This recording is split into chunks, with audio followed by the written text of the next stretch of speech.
अलविदा मुश्किल होता है।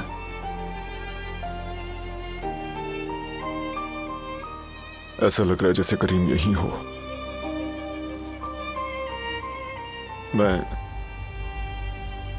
अगर यहां से चला गया तो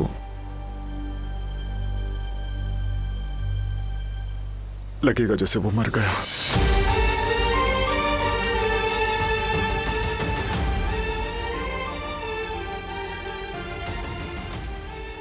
बचपन में अम्मी को जब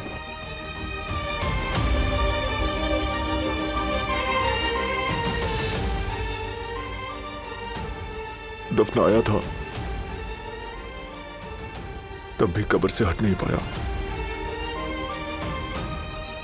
उन्हें अकेला छोड़ नहीं पाया। बचपन में मैं सोचा करता था कब्र में अकेली होंगी तो डर जाएंगी अम्मी, मुझे लगता उन्हें सर्दी लगेगी।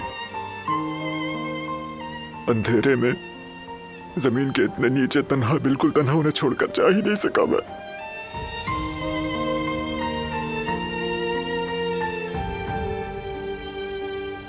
इसलिए कई रातों तक चुपके से कब्रिस्तान चला जाया करता।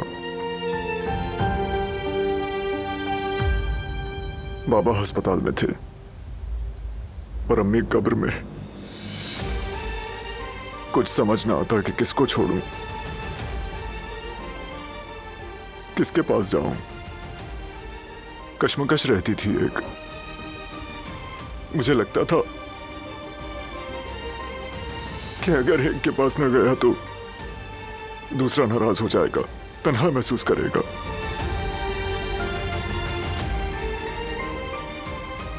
उस वक्त तो मैं समझ न सका, लेकिन बाद में समझ आ गई कि वो तन्हाई असल में मेरी थी।